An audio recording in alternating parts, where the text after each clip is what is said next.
O mercado financeiro é um reflexo do mundo e traz com ele toda a sua complexidade. E por isso que é tão difícil a gente fazer sentido dele, conseguir descomplicar, sintetizar, aparar as arestas. E também é por isso que as possibilidades de investimento são infinitas. Mas a gente tem uma notícia boa, que muita gente veio antes da gente, estudou o mercado e conseguiu fazer mecanismos para a gente conseguir ver tudo mais de cima do ombro desses gigantes e chegar no último grau de sofisticação, que é a simplicidade.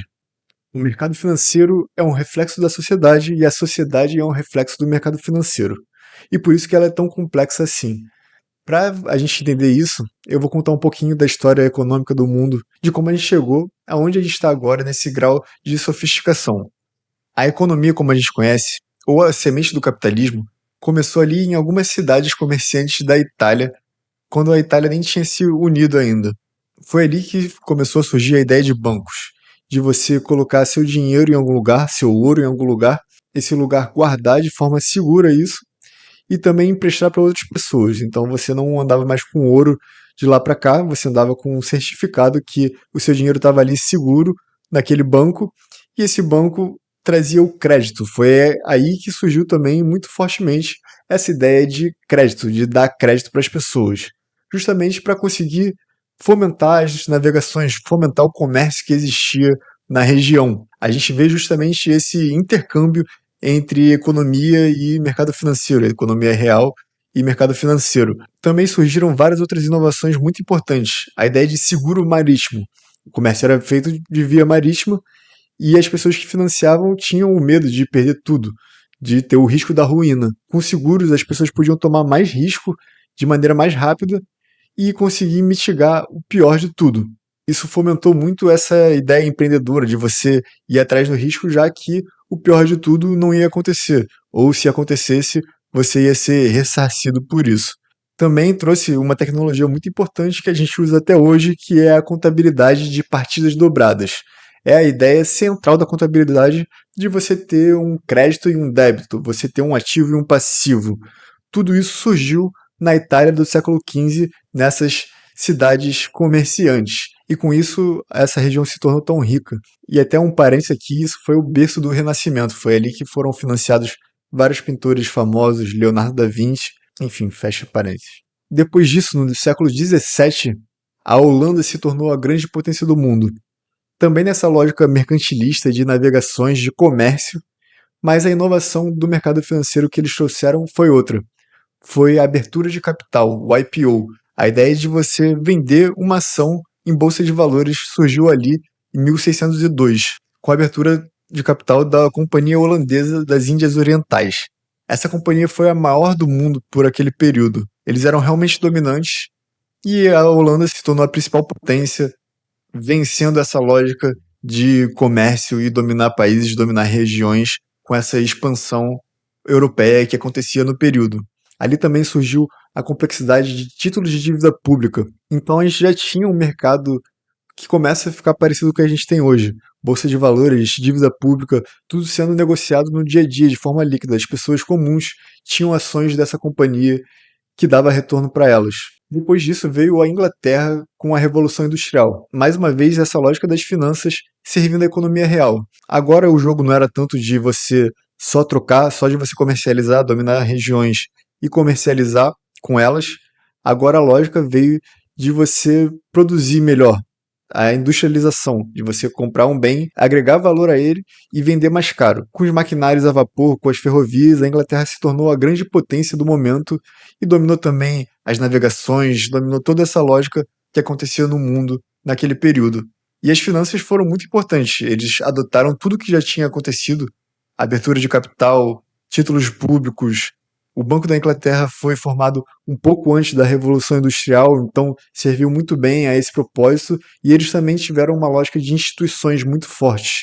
As instituições inglesas, a forma de fazer negócio da Inglaterra se tornou a principal, a common law se tornou muito importante. Essas instituições foram um dos pilares que permitiu todo esse fomento da Revolução Industrial e da dominância da Inglaterra do período.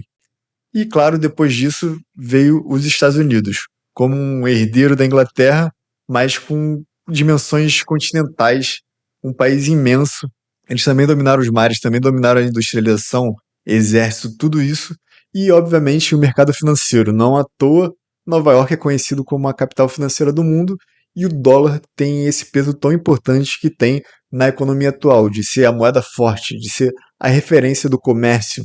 Então, mais uma vez, a gente vê somas de complexidade em cima de complexidade e as finanças sendo um motor disso, refletindo o que acontece na sociedade e também a sociedade refletindo o que acontece nas finanças. E é justamente nos Estados Unidos que as finanças começam a ser estudadas de uma maneira um pouco mais séria, até acadêmica. Até então, a ideia era muito prática. Era do homem prático que comprava e vendia, que era comerciante, que era um negociador de bolsa de valores. Nos Estados Unidos, isso começou a ser realmente um centro de estudos. É claro, muitas pessoas já tinham estudado o mercado, já tinham pensado nisso desde a Itália, passando pela Holanda e na Inglaterra, mas da forma que a gente vê hoje o mercado veio dos Estados Unidos. No mercado financeiro sempre teve essa ideia de tubarões contra sardinhas, de pessoas que têm informação privilegiada, são insiders, e acabam tendo uma vantagem muito grande em cima das pessoas comuns, em cima de nós, investidores individuais, pessoas físicas que estamos ali tentando investir nosso suado dinheiro, nossa poupança, fazer com que ele renda um pouco mais para gente. Mas foi nos Estados Unidos, de 1975, que um cara começou a mudar tudo isso. O John Bogle formou a ideia de fundo passivo. Ele foi muito criticado à época, porque não era a forma que se investia. A forma era justamente de você tentar adivinhar qual era a grande ação, qual era o grande investimento que você tinha para se fazer. E ele veio com a ideia de que isso não era necessário. Você podia só comprar o mercado, investir de maneira passiva, comprar meio que tudo ao mesmo tempo.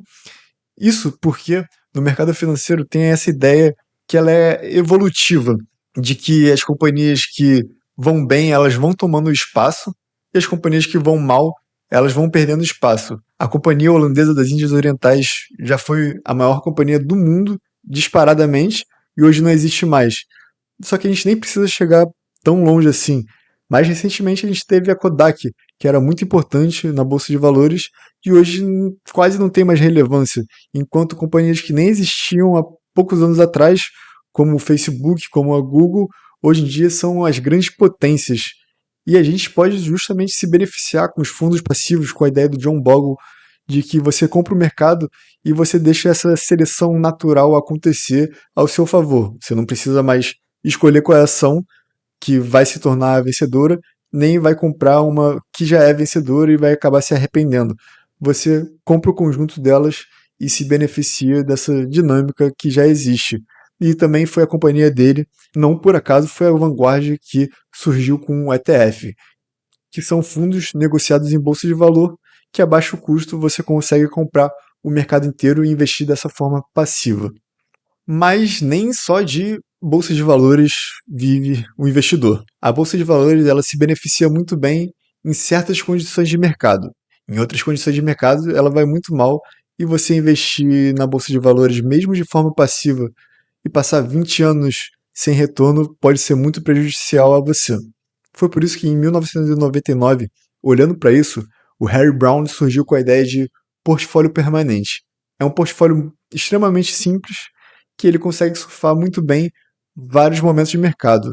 Então, um ativo vai surfar um certo ciclo de mercado, enquanto outro não vai bem. E quando o ciclo mudar, esse outro que não ia bem vai começar a ir bem. Isso vai mais que se compensar, o que vai bem vai muito melhor do que o que vai mal. E no final das contas, você vai ter um retorno muito satisfatório, sem tanta volatilidade, sem tantos sustos, com uma carteira muito simples. Essa carteira se constitui de 4 partes iguais, de uma de ouro, uma de ações, outra de títulos de dívida de longo prazo e outra de caixa. A ideia é muito simples e elegante.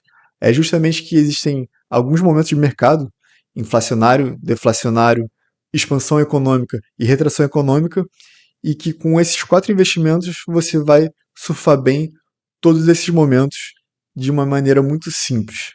E essa carteira se mostrou vencedora. Claro, sempre tem os seus problemas, sempre tem suas críticas. Hoje, por exemplo, tem uma contestação de que os títulos de dívida pública dos Estados Unidos consigam fazer o papel que eles vieram fazendo ao longo do tempo.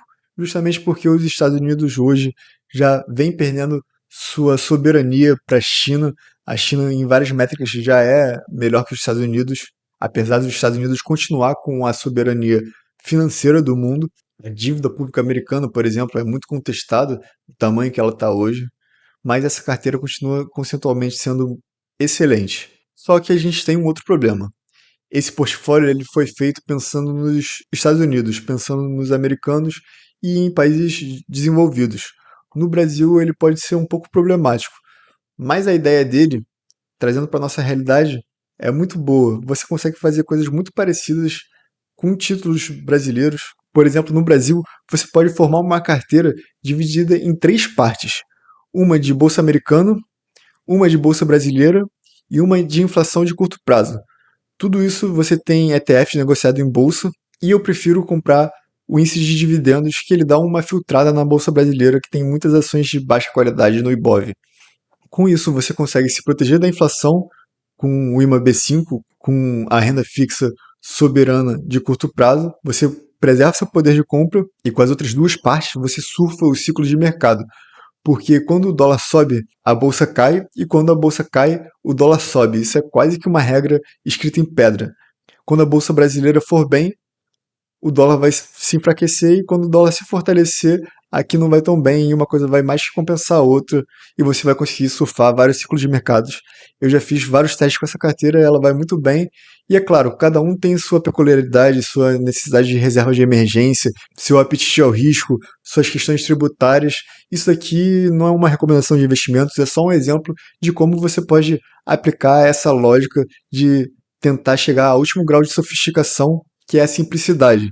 Simplificar sua carteira, investir a baixo custo, sem você depender de pessoas conflitadas. Hoje o mercado financeiro brasileiro é dominado pelo modelo comissionado, então as pessoas têm interesse de te ofertarem coisas que talvez não sejam tão boas para você, e sim boas para o bolso dela, e você consegue se livrar disso de uma maneira simples, investindo bem a baixo custo.